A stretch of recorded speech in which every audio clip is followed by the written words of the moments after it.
Recibimos a una paciente que tenía un problema de falta de desarrollo físico y sobre todo de las características sexuales secundarias, de lo que le diferencia de una niña a una mujer. Y entonces empezamos a averiguar de qué se trataba. Cuando te enfrentas a un paciente de estas características, lo que haces primero es un estudio de cromosomas. Entonces hicimos el estudio de cromosomas y encontramos que tenía dos poblaciones celulares diferentes, una de mujer y otra de, para decirlo así, de varón, XX y XY. Eso, bueno, primero que nos sorprendimos, después empezamos a investigar un poquito más porque podría ser un fallo en el procesamiento del laboratorio.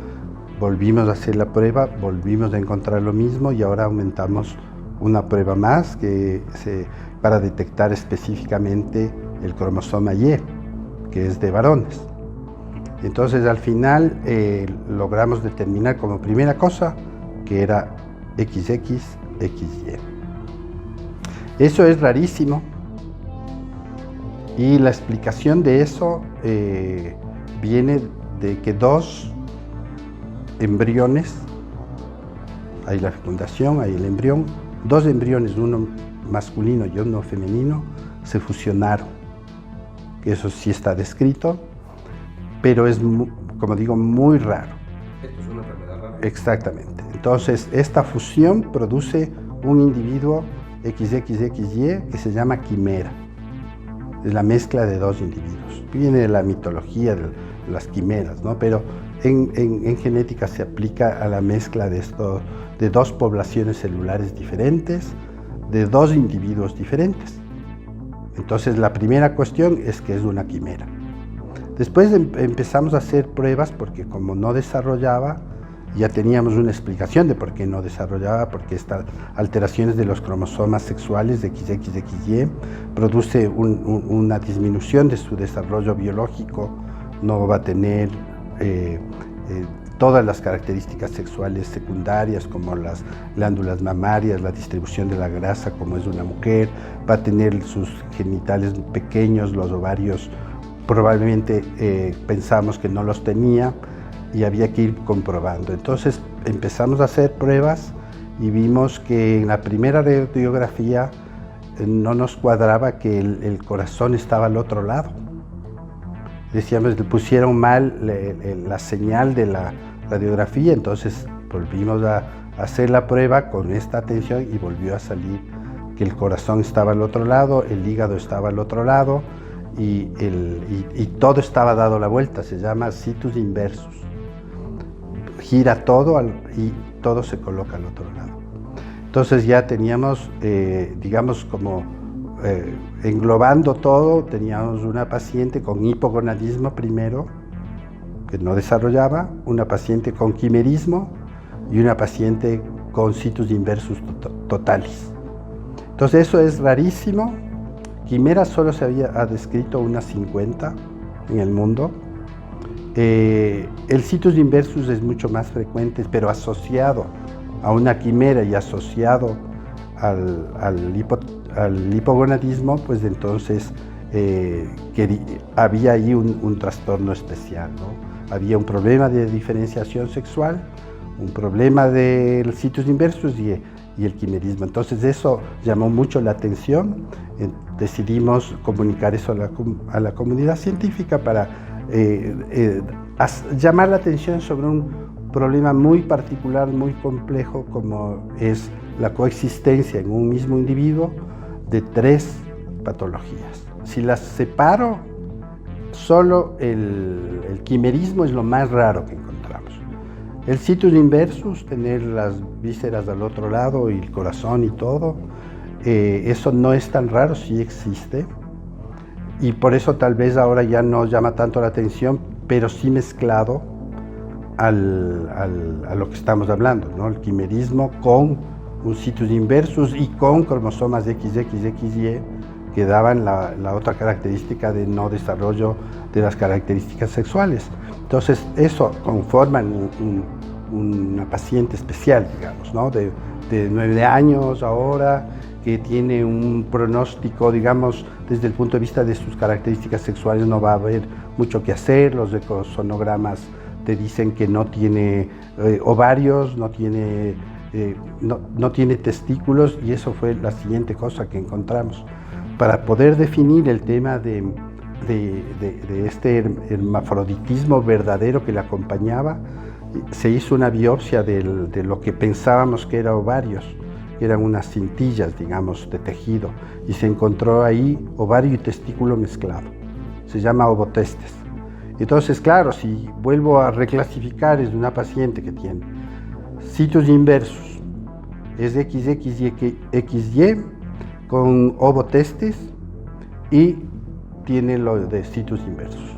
Entonces, eso es lo que le hace especial. Y cuando te pones a buscar un poquito más, en los pacientes ecuatorianos hay pacientes que tienen trastornos curiosos, digamos, que unes 2 alteraciones de cromosomas, alteración del cromosoma 8 más alteración del cromosoma 21 y más alteración del cromosoma X. Entonces dices, es una enfermedad más rara de lo que ya podría ser solo el trastorno por sí solo, ¿no? El tema es que tienes que ir manejando lo que se va presentando, porque en principio lo más complejo es el quimerismo, porque no le va a permitir tener hijos, embarazarse, toda esta situación que tienes que manejar con apoyo psicológico, que eso es lo que se está recomendando siempre, ¿no?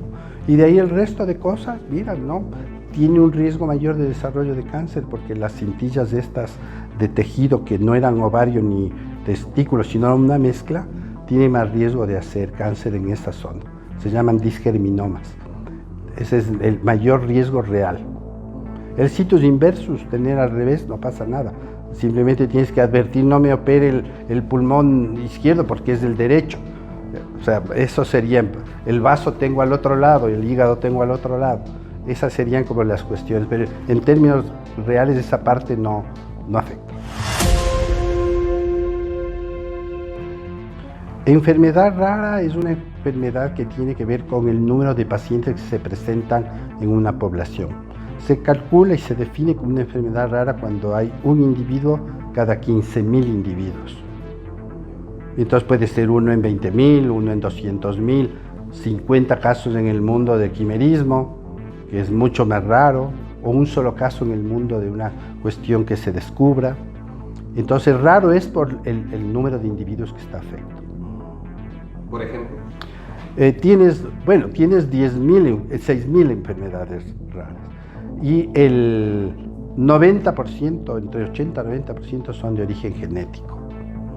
Entonces tienes todas las que quieras, ahí enfermedad de Gaucher, enfermedad Tay-Sachs, nombres raros, esto que hemos dicho mismo del quimerismo, y tienes la fenilcetonuria, tienes muchas enfermedades que no vamos a decir todas, ¿no?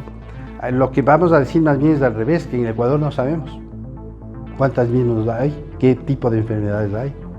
Y esa es una cuestión que, como una demanda primero del sistema de salud, para que conozcamos qué enfermedades tenemos, para poder tener una política pública sobre las enfermedades raras. Aquí en el Ecuador hay una lista de 106 enfermedades raras, pero si tengo 6.000, eso representa el 0,01%. ¿Y qué hace un país con una lista de 106 cuando tiene 6.000? Nadie lo entiende desde el punto de vista técnico, probablemente lo entiendes desde el punto de vista de política pública. Si tengo muchas enfermedades incluidas en la lista de enfermedades raras, los gobiernos tienen el deber de atender a todos los enfermos, porque la Constitución dice que tienes que tener atención gratuita, cálida, oportuna y de alto nivel en los pacientes, en cualquier paciente.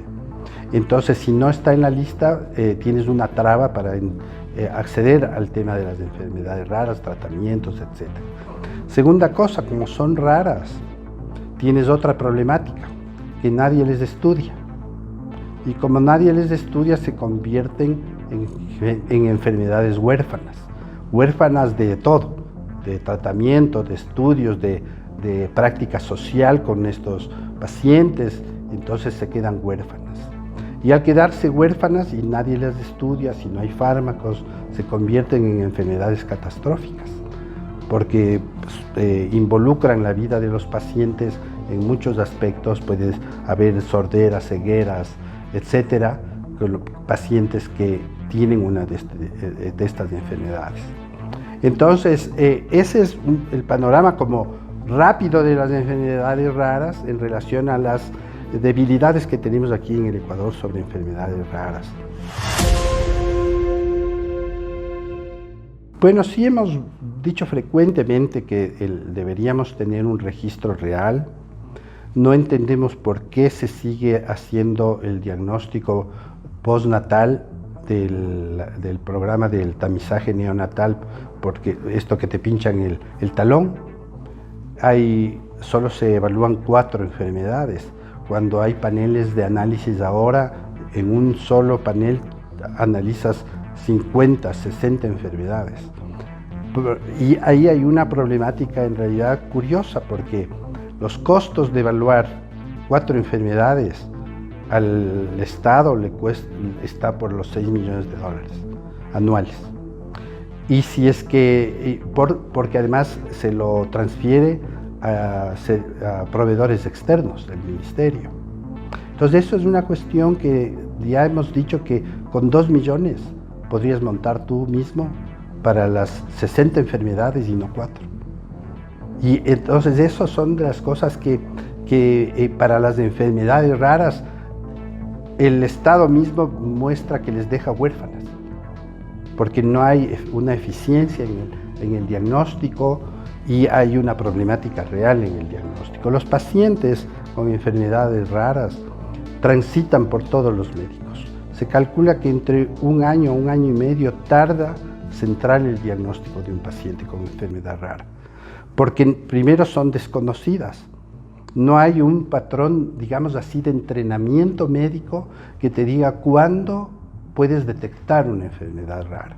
Los especialistas médicos se mueven bastante bien en sus especialidades médicas y detectan enfermedades, pero no hay una estructura en la atención primaria buena que haga sospechar. Entonces, ahora estamos tratando de que exista una estructura a nivel de atención primaria de salud, los centros de salud, que tengan una noción para enviar rápido a los estudios genéticos y no tardar un año y medio en que puede ser desastroso. Por ejemplo, una enfermedad de las proteínas, que hace que se acumulen sustancias en el cerebro, en la retina, te va a producir retardo mental, ceguera, sorderas. Entonces, mientras más tarde hagas el diagnóstico, menos probabilidades vas a tener de que la persona pueda salir adelante con su problema básico. Entonces tenemos que hacer diagnósticos rápidos, tempranos. Ahora tenemos muchas plataformas de análisis de laboratorio en que puedes hacer estos diagnósticos. Se está trabajando mucho con lo que se denomina exomas, es decir, los genes se manifiestan. ¿Cómo mido esa manifestación o dónde está esa manifestación? En una molécula intermedia que se llama el ARN. Acuérdense del COVID que decíamos todos ARN, pues las células humanas tienen ARN. Ese ARN se expresa, más o menos, si tenemos 20.000 genes, se expresa en unas 60.000 proteínas. Entonces nosotros ahora podemos hacer estudios de la expresión de los genes en este estudio que se llama Exoma, y que podría determinarte, no todo, porque ya se está viendo que podría determinarte entre un 60-70% de casos. Todavía hay entre un 30-40% que no logras determinar ni con esta técnica actual, porque se ha visto que los genes son más complejos, ¿no? Hay partes de los genes que parecería que no se expresan en la célula, pero luego cuando empiezas a ver, sí se expresan, pero el exoma no los diagnostica, no los evidencia. Entonces tenemos todavía problemas de diagnóstico, pero ya tenemos el 60% de diagnóstico. Antes no teníamos muy poquito de diagnóstico. Si hablo de las 4 enfermedades del Ecuador, pero tienes como 2.000 enfermedades parecidas. Entonces tenemos que tener técnicas de diagnóstico mejores y tienen que ser de acceso para la población, porque una de las cuestiones más terribles son los costos de acceso de estas pruebas, ¿no? Una prueba te está rondando los $1.500, $2.800. Entonces, claro, los sistemas de salud pueden colapsar con este tipo de pruebas. Entonces tienes que buscar algún tipo de salida en que puedas hacer el diagnóstico de todos los niños que nazcan, de 60 al menos de enfermedades, para que puedas prevenir retardos mentales, cegueras, sorderas, malfuncionamientos de hígado, de páncreas, etcétera, ¿no? De musculares incluso. Entonces creo que esa es una de las demandas del tema de enfermedades raras, que tiene que haber el acceso al diagnóstico. Hay pacientes, hay familiares, madres, padres que se quejan de los servicios de salud de enfermedades raras porque no son ágiles, no tienes los elementos para diagnosticar y luego los costos son inaccesibles. Entonces dejas pacientes sin diagnóstico que tienen probablemente vidas complejas que terminan en una enfermedad catastrófica sin que el Estado se apropie de esa situación totalmente, ¿no? Un solo de los fármacos para una enfermedad rara cuesta $2 millones. Entonces eso es una de las problemáticas que nos enfrentamos en la actualidad con las técnicas moleculares y con este desarrollo de la farmacogenética actual. Sí, de hecho hay una propuesta de hacer como es una estadística de las enfermedades raras para tener una buena argumentación sobre a qué vamos a atender, qué necesitamos para atender, qué diagnósticos tenemos que disponer para que los pacientes se beneficien de eso, ¿no? Entonces, esa sería la primera cosa que hay que hacer. Y creo que por ahí estamos, no hemos avanzado mucho. Hay reportes más bien de investigaciones muy concretas, ¿no? De esta enfermedad, la otra enfermedad. El síndrome de Laron es una enfermedad para nosotros rara, digamos, y porque tiene además un componente raro, pero tienes el caso que hemos visto, tenemos pacientes con hemofilia, que hay alrededor de 200, se dice, que necesitan los anticoagulantes, y todas estas cuestiones, los coagulantes, todas estas cuestiones hacen ver que el problema de las enfermedades raras es todavía difícil aquí, ¿no? No tienes laboratorios de genética distribuidos en las grandes ciudades, tienes que tener una política de diagnóstico centralizado en alguna parte, pero con una buena cadena de referencia del paciente, es decir, que te llegue rápido y mandes rápido a hacer las pruebas, porque no necesitamos 21 laboratorios de genética, pero necesitamos al menos unos 3 que nos resuelvan las 3 zonas más complejas del país, ¿no es cierto? La costa, la sierra, el oriente, que puedas tener accesos. Bueno, las farmacéuticas hablan de que ellos han invertido un montón de dinero para los tratamientos, para las investigaciones, y por tanto los costos hacia el público son altísimos. Entonces, claro, aquí sí tiene que haber una cuestión, también creo que un poco utópica, de la responsabilidad social de las farmacéuticas hacia los pacientes, ¿no? Que esa es una cosa muy difícil, si es que consideramos, por ejemplo, que una sola farmacéutica ganó en un fármaco $90.000 millones, casi el PBI del Ecuador, una sola farmacéutica. Entonces, eso te hace ver lo complejo que es el acceso al tema de enfermedades raras. Ya por sí mismo hay un problema con las enfermedades raras que, sumado a todo esto que estamos conversando, da una cuestión de tragedia, ¿no?, de las enfermedades raras. Bueno, hay tal vez una cuestión que siempre nos ronda la cabeza a los que estamos con enfermedades raras, tenemos el contacto con los pacientes, es esta como ansia de los familiares de pacientes de enfermedades raras de que exista algún sistema también de prevención de enfermedades raras. Ahí en la genética tiene algunas cosas que decir, ¿no? Hay diagnóstico, yo siempre me quejo de que hay diagnóstico postnatal de las enfermedades raras, pero no hay diagnóstico prenatal de las enfermedades raras. Entonces, tú podrías con las técnicas actuales de genética detectar prenatalmente a las 9 semanas, a las 12, 14, hasta las 16 semanas, podrías detectar enfermedades raras. ¿Por qué no se lo hace aquí? Porque tenemos esta visión un poco moral del tema de ¿qué hago diagnosticando una enfermedad rara? Porque tengo que dar una solución y la lógica de si estoy haciendo un diagnóstico es dar una solución. ¿Cuál es la solución frente a una enfermedad rara que solicitan los padres que se les diagnostica a sus hijos que vienen enfermedades raras? Dicen interrupción de embarazo. Pero no hay esa estructura en el Ecuador para que las personas que tengan una enfermedad, que traigan un hijo con una enfermedad, porque por último es la mujer la que decide eso en cualquier parte del mundo, diga, no quiero tener un hijo con las características que me están diciendo. Que muchas de las enfermedades raras, incluso que pueden afectar a la estructura física de los individuos, se llaman monstruosidades. Y eso produce un impacto psicológico en las familias, en las madres, que deja huellas bien profundas.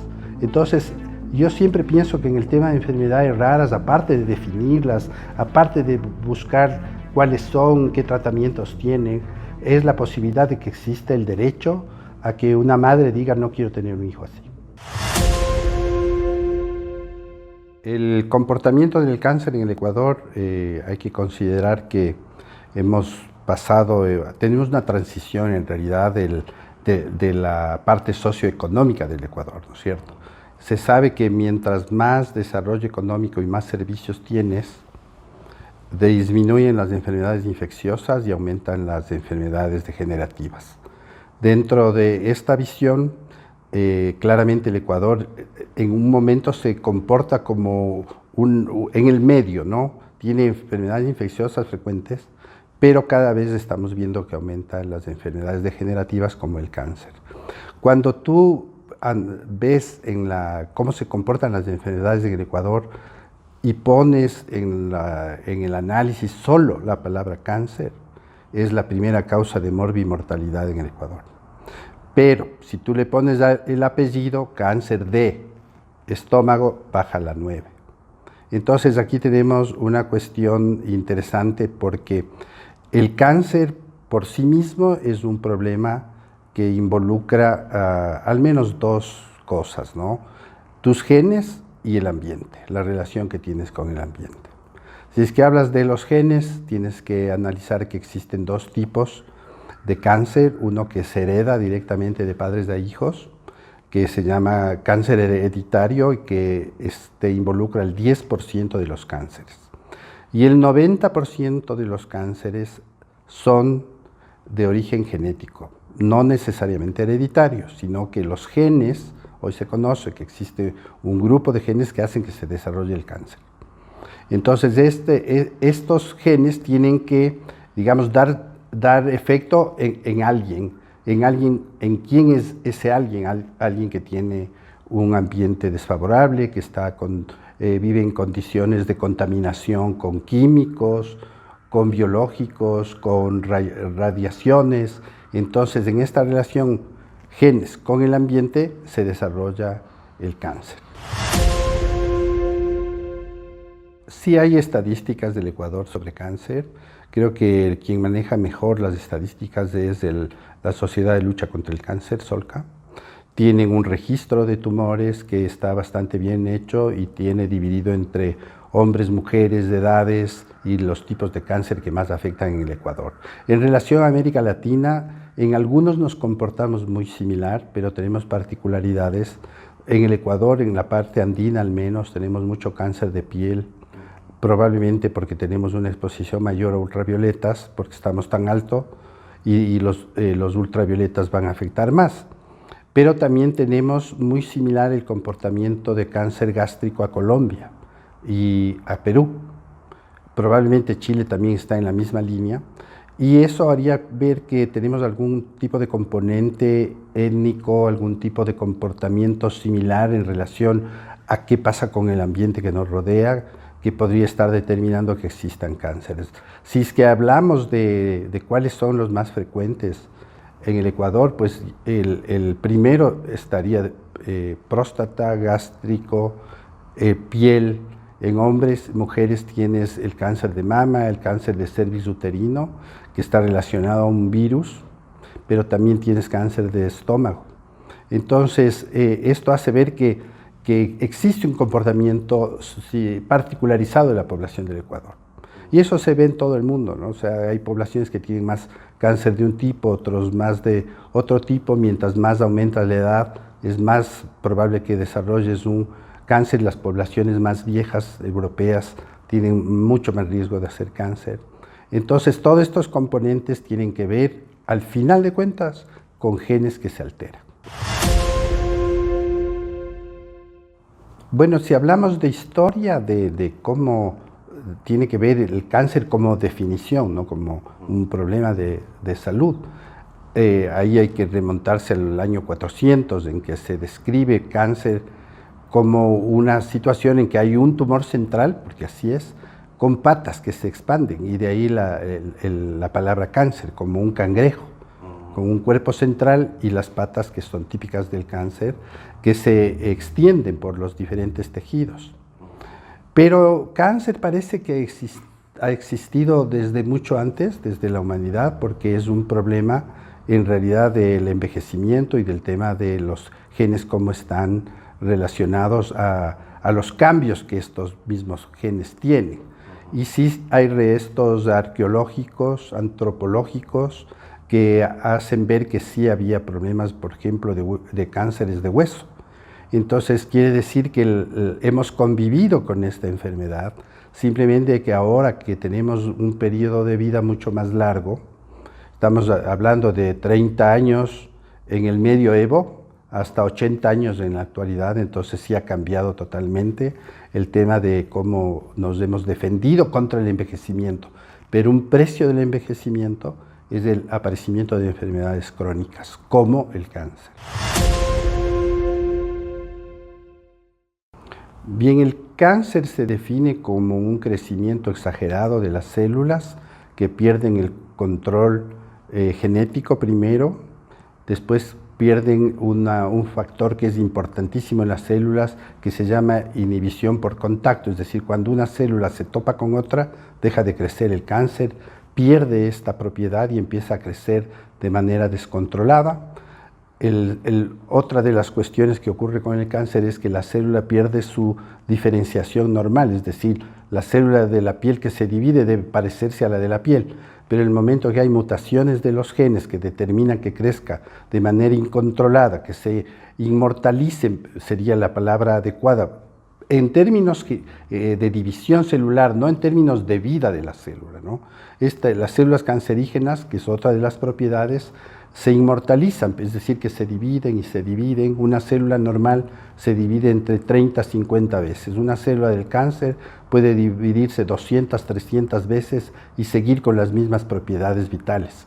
Entonces esto hace que definir al cáncer, ¿no? Células descontroladas que crecen y hacen que aumente el flujo de sanguíneo también para poder alimentarse.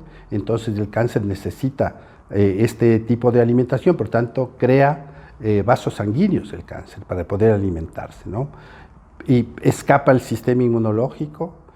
Nosotros tenemos como individuos al menos dos cuestiones que nos hacen que resistamos al cáncer, ¿no? Cuando tú tienes los primeros cambios genéticos de las células cancerígenas, tienes unos genes que ayudan a reparar este daño de las células, el daño de los genes. Estos genes de reparación, si actúan bien, uno controla las células que están creciendo de forma anormal.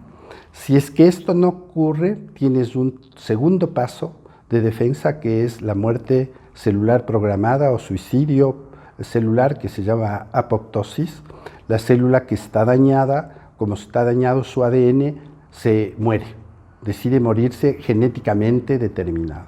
Y si las dos cosas fallan, la muerte celular programada y la reparación, tienes un tercer mecanismo de defensa que es la inmunidad. Entonces, si es que las tres fallan, ahí viene y se instauran las células cancerígenas a partir del juego de dos grupos de genes. Unos que se llaman oncogenes, genes del cáncer, que digamos que actúan como en positivo. Si se me activa, da cáncer. Y otros que se llaman genes supresores de tumores.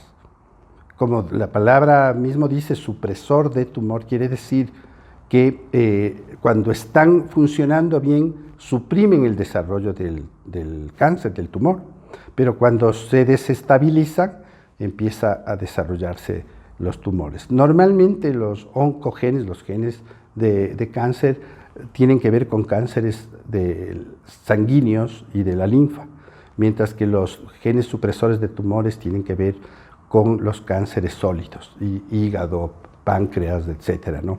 Entonces tenemos, incluso genéticamente, podríamos decir que hay dos tipos de cánceres, unos que tienen mucha actividad con oncogenes y otros que tienen mucha actividad con genes supresores de tumores.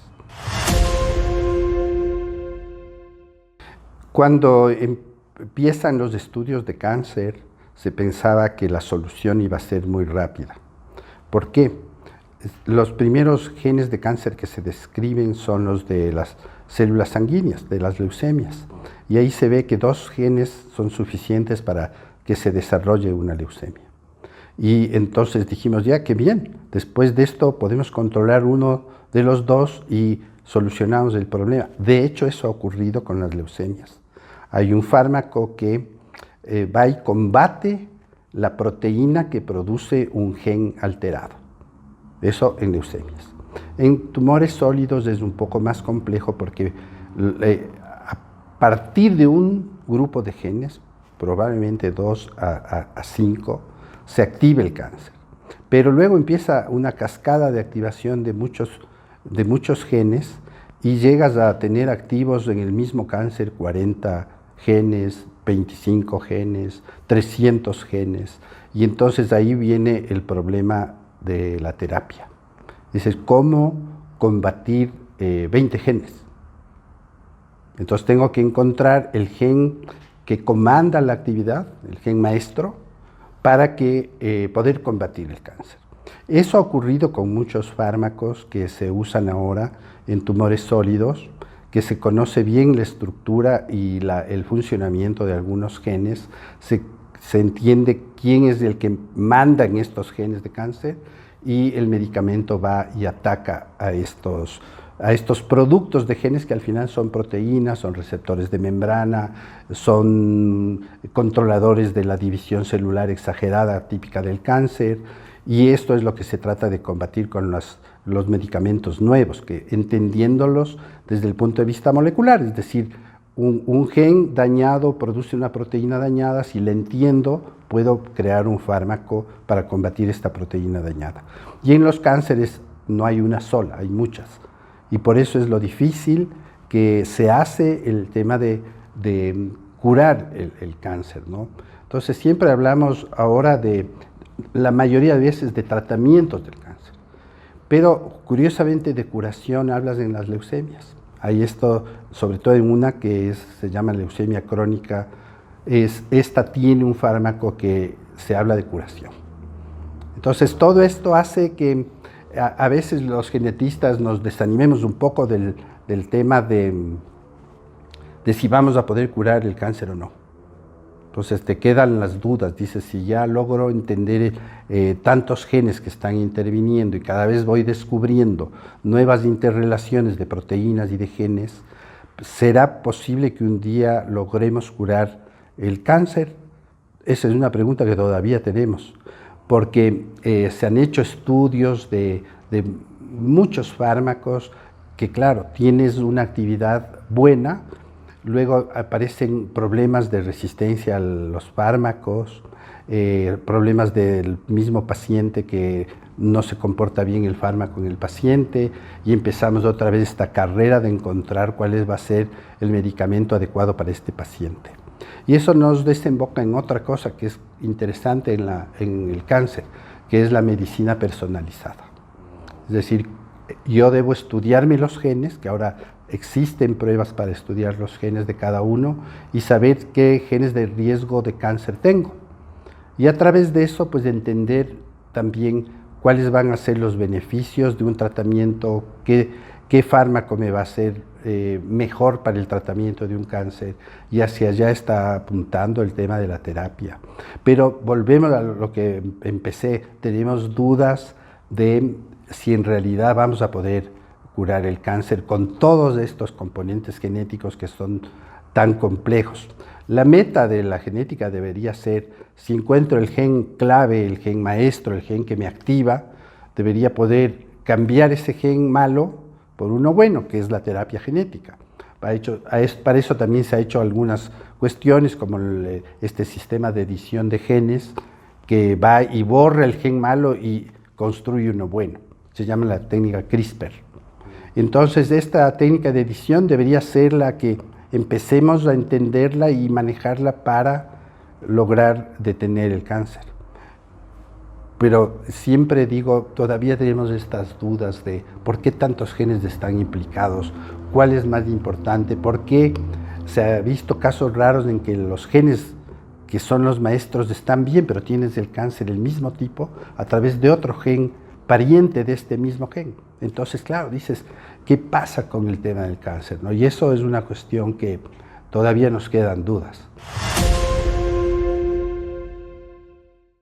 Bueno, en realidad, si es que hay intereses o no en relación a todo lo del cáncer, no solo el tratamiento, hay estudios que han mostrado que la mayoría de investigaciones que se hacen en cáncer son de población de pueblos económicamente fuertes y de países, entre comillas, desarrollados, ¿no? Entonces, la mayoría de datos se tiene de población caucasoide. Nosotros trabajamos con un estudio de estos en relación a cuánto participan las poblaciones minoritarias de África, América Latina y sobre todo de la población del sur. Y se ve que hay una prioridad en el entendimiento del cáncer en la población caucasoide.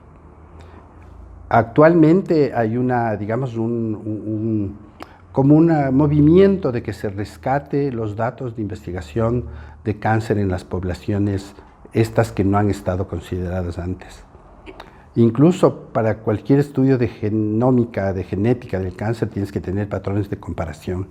El primer patrón de comparación era de un señor blanco y se había dejado aparte a todos. Ahora ya hay 47 personas con las cuales tú puedes comparar los hallazgos, que es del genoma de referencia, y entre estas 47 personas ya hay población latinoamericana, hay población africana, hay población judía. Entonces como que empezamos a democratizar los estudios del cáncer, ¿no?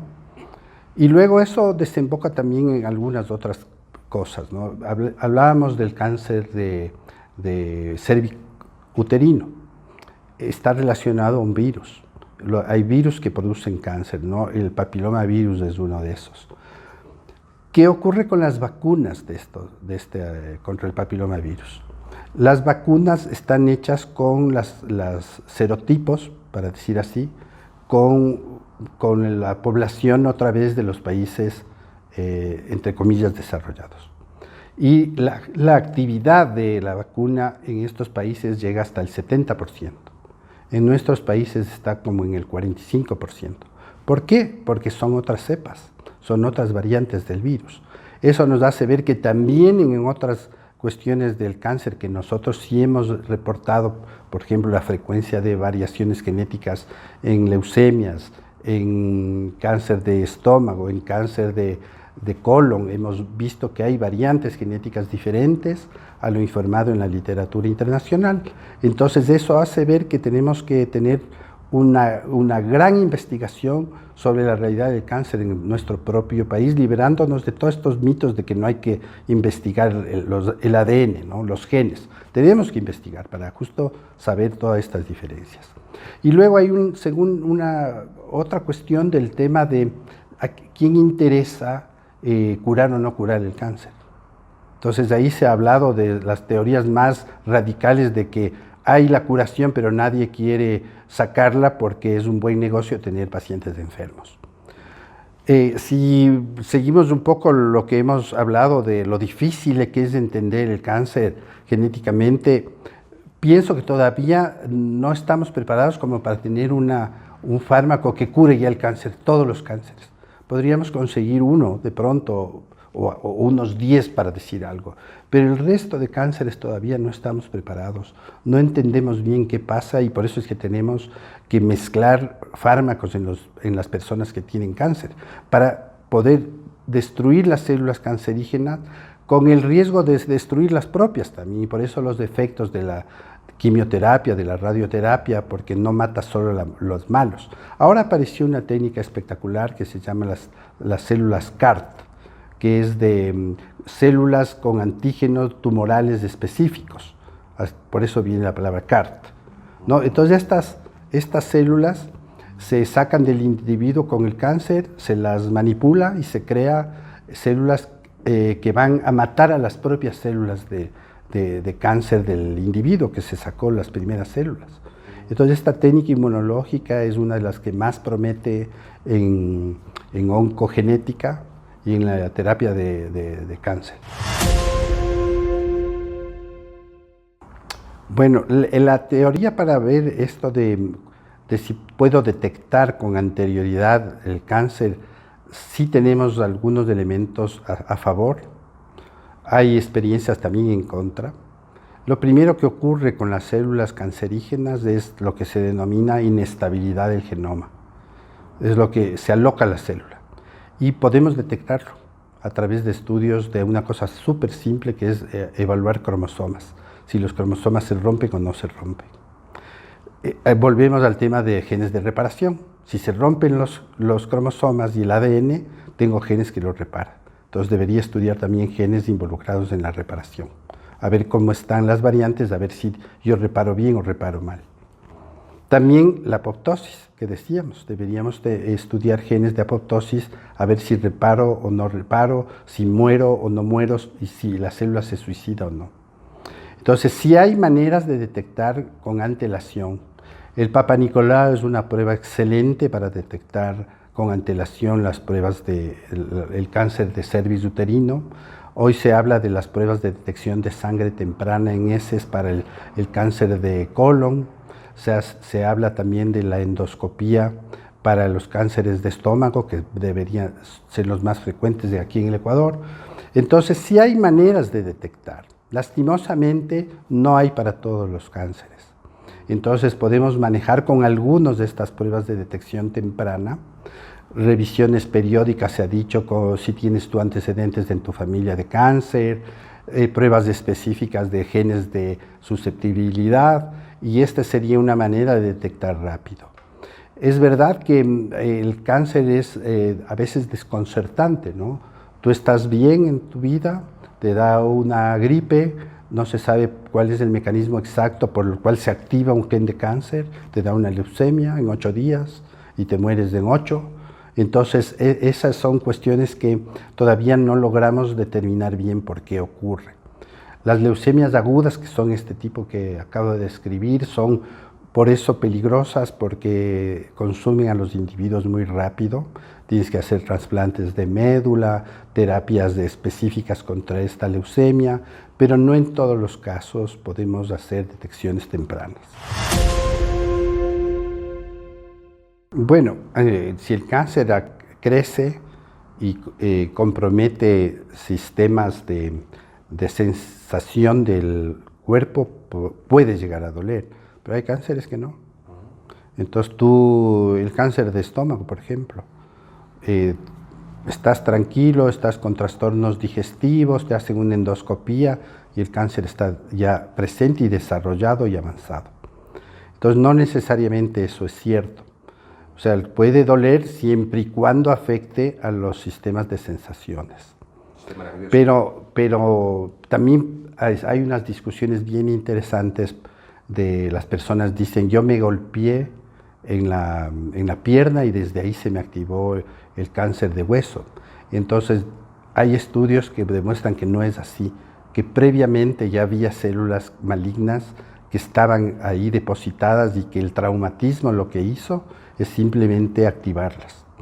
Entonces sí hay algunas cuestiones que se ha ido viendo en relación al cáncer, que hay muchos mitos, ahora entendemos bastantes cosas del cáncer y por eso mismo podemos tratarla. Bueno, como digamos comportamientos de anticáncer o de prevención del cáncer, hay algunas cuestiones que se dicen, ¿no? Primero, vive en un ambiente sano. Entonces, ¿cuál es el ambiente sano? Vivimos en una sociedad que está muy contaminada por plomo, por pesticidas, por restos de productos malos en la alimentación, en el agua, etcétera, que eso hace que tengas mucho más riesgo. Entonces, claro, ten un ambiente sano y eso es responsabilidad de los estados desde mi perspectiva y por eso los movimientos de ambientes sanos tienen que ver con la obligatoriedad del Estado de darte un ambiente sano, con controles adecuados de contaminantes, con controles adecuados de todo lo que puede hacerte daño a través de los productos que consumes. Esa es una cuestión. La otra es que tengas una buena alimentación equilibrada, que tengas todos los recursos que te ayudan a que tu reparación y la apoptosis sean buenos. Por ejemplo, el brócoli es un producto alimenticio que es buenazo porque tiene una enzima que repara el ADN. Lo malo de esa noticia es que tienes que comer 2 kilos de brócoli para tener la cantidad necesaria. Entonces, claro, ahí viene un problema, ¿no? Pero se está investigando justamente esta enzima para ver si la puedes sintetizar y ver si eso ayudaría a reparar los daños que tienes tú del ADN. Pero se habla de la vitamina D, de la vitamina B, de la vitamina A, de la vitamina E. Entonces lo que te está diciendo esto, que debes tener una alimentación equilibrada con los menores contaminantes, porque ahí está esta relación otra vez, ¿no? Genes más ambiente. En los cánceres hereditarios, como son hereditarios, tienes que tener toda la información mejor posible de tu familia, la genealogía mejor que puedas hacer para detectar estos cánceres hereditarios y someterte a pruebas de riesgos genéticos de cáncer que existen. Y por último, cualquier persona podría someterse a estas pruebas, decir qué genes de cáncer tengo, se me van a activar, no se me van a activar, y eso podría hacer que tú planifiques también si es que te apartas un poco del trabajo que sigues, si es que estás en contacto con tóxicos, por ejemplo, gente que trabaja con rayos X, que tiene mucho más riesgo de hacer cánceres, podrías cambiar de lugar de trabajo, todas estas medidas paralelas a los riesgos que tú tienes. Pero eso yo siempre digo que es una sociedad ideal, porque en la práctica no se da. Y por eso es que nos vamos a enfrentar al cáncer con más frecuencia, porque las condiciones sociales, económicas del mundo están cambiando a tal nivel que no estamos bien protegidos del ambiente y eso va a ser un desencadenante de enfermedades como el cáncer.